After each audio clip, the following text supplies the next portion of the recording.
Next model जो है oligopoly theory of games में वो है प्रिजनर्स डायलेमा। प्रिजनर्स डायलेमा एक मॉडल जो है ये इम्पॉर्टेंट मॉडल है जो कि आमतौर पे फर्म्स के कन्फ्लिक्टिंग बिहेवियर को एक्सप्लेन करने के लिए यूज़ किया जाता है। समझने के लिए इसको हम जो है इसको मॉडल को यूज़ करते हैं।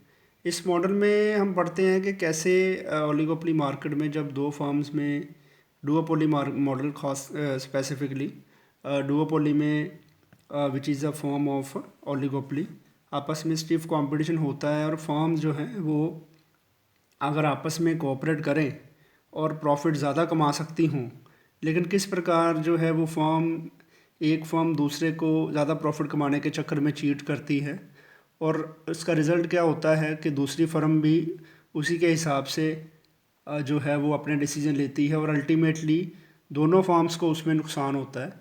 तो किस प्रकार एक फर्म जो है ज़्यादा प्रॉफिट कमाने के चक्कर में दूसरी फर्म को चीट करती है और ultimately they and up with the lesser amount of profits. तो इस चीज़ को इस पे ऑफ मैट्रिक्स से हम समझ सकते हैं। तो दो फर्म्स का इसमें हमने एग्जांपल किया है, स्पेसिफिकली जो डुओपोली मार्केट होती है उसमें there are two firms in the market और किस प्रकार जो है ये फर्म ए है और ये फर्म बी है।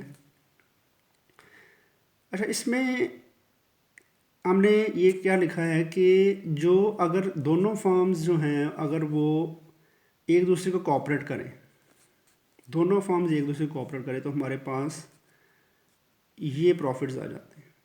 अगर दोनों फर्म्स आपस में कोऑपरेट करें तो दोनों फर्म्स को 15-15 करोड़ रुपए प्रॉफिट हो सकता है।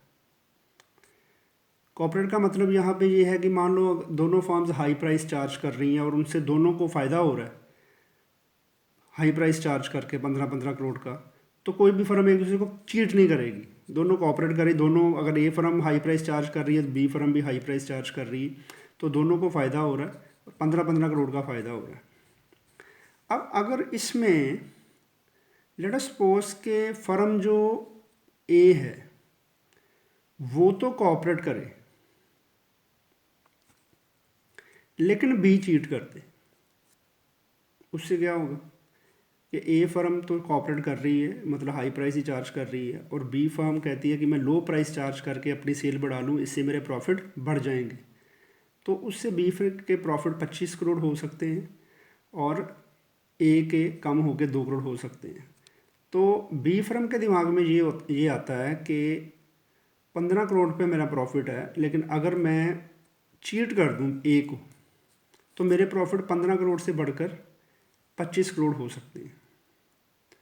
तो उससे क्या होगा कि मैं अपने प्रॉफिट बढ़ा सकती हूँ।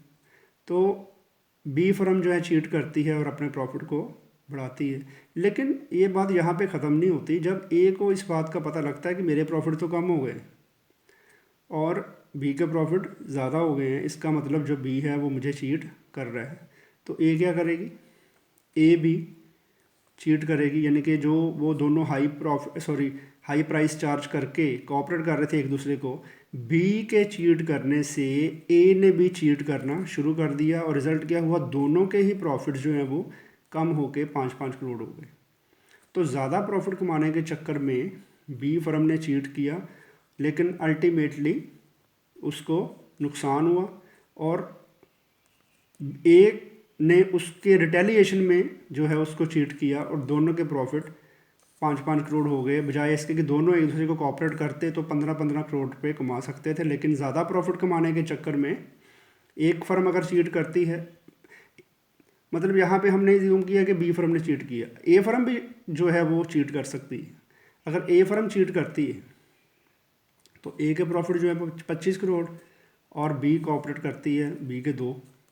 तो अगर ए चीट करेगी तो इसका बी को पता लगेगा, तो बी क्या करेगी, बी भी फिर सेमी स्ट्रेटजी अडॉप्ट करके कि अगर ए फर्म मुझे चीट कर रही तो मुझे भी चीट करना चाहिए। तो यहाँ पे आ जाती हैं दोनों फर्म्स एक दूसरे को चीट करने के चक्कर में। तो ये प्रिजनर्स डायलेमा के अंडर आता है। प्रिजनर्स डायलेमा में जो फॉर्म्स का बिहेवियर है उसको हम जो है वो इन डायग्राम्स की मदद से भी जो है वो एक्सप्लेन कर सकते हैं। यहाँ पे हमने दो फर्म्स है मार्केट में, लेट अस सपोज कि दोनों कार्टेल बना लेती हैं अपना, मतलब दोनों मिलके जो है वो मार्केट डिमांड दोनों की, ये मार्केट की डिमांड कर्व है, एवरेज रेवेन्यू कर्व, ये कॉरस्पॉन्डिंग मार्जिनल रेवेन्यू कर्व है।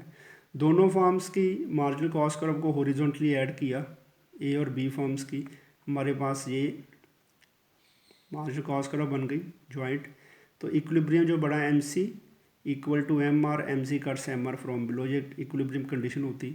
तो ये इतना आउटपुट बनता है ओ एम आउटपुट इक्विलिब्रियम के हिसाब से, और इस लाइन को ऊपर ले गए तो ये ए आर क्या है, प्राइस है। तो ये हम लाइन इधर की ये प्राइस हो गई, ये इसको हमने एक्सटेंड कर दिया। ये जो डायग्राम है फर्म ए की डायग्राम है, ये फर्म बी की डायग्राम है। ये फर्म ये ए की मार्जिन कॉस्ट कर्व है, ये फर्म बी की मार्जिन कॉस्ट कर्व है। अब इस पॉइंट ऑफ इक्विलिब्रियम पे हम क्या देखते हैं कि ये marginal revenue curve E M, equilibrium के पॉइंट के ऊपर ये ई एम है मार्जिनल रेवेन्यू कर्व। अगर हम इसको एक्सटेंड कर दें इधर, जैसे कि हमने ऊपर एक्सटेंड किया था, तो हम यहाँ पे क्या देखते हैं कि जो ए फर्म की मार्जिनल कॉस्ट कर्व है वो मार्जिनल रेवेन्यू कर्व को यहाँ पे कट कर रही है, M C equal to M R, M C cuts M R from below. तो ये ए फर्म का इक्विलिब्रियम पॉइंट, इसका मतलब ए फर्म इतना उत्पादन करेगी, ओ एम वन, प्राइस तो ऑलरेडी फिक्स हो चुकी इस प्राइस के ऊपर। सिमिलरली ये बी फर्म की मार्जिनल कॉस्ट कर्व है, तो ये बी फर्म का equilibrium point, B firm O M two production करेगी इस प्राइस के ऊपर। तो इस तरीक़े से स्टार्ट में जो है वो कार्टेल इक्विलिब्रियम में है, दोनों फर्म्स इक्विलिब्रियम में हैं। अब जो है ए फर्म के दिमाग में ये आता है कि मैं अगर इतना उत्पादन जो है वो बेचने की बजाय सेल ज़्यादा कर दूँ, मतलब ये प्राइस ऊपर है, ये प्राइस की लाइन है, ये है margin cost curve, margin cost curve नीचे है।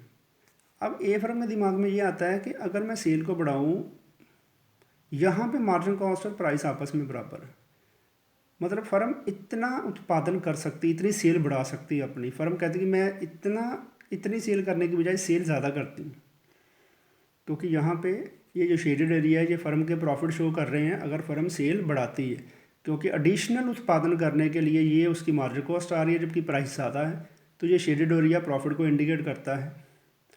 यहाँ इसके आगे सेल नहीं होगी, क्योंकि इसके बाद अगर फर्म उत्पादन करती है तो मार्जिन कॉस्ट यानी cost of producing and additional unit बहुत ज़्यादा है लेकिन प्राइस कम है। तो फर्म के एक भी दिमाग में ये आता है कि मैं इतनी सेल बढ़ा लूँ।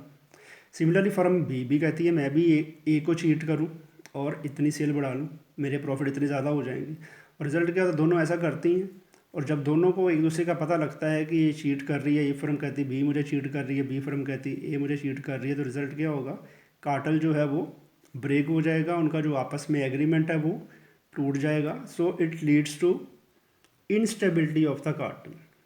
तो ये इफ़ेक्ट होता है कि किस प्रकार जो है वो जो दो फर्म्स एक दूसरे को चीट करने के चक्कर में अपना नुकसान करती हैं, बजाय इसके कि वो कोऑपरेट करें और दोनों प्रॉफिट कमाएं, लेकिन चीट करने के चक्कर में नुकसान करती हैं।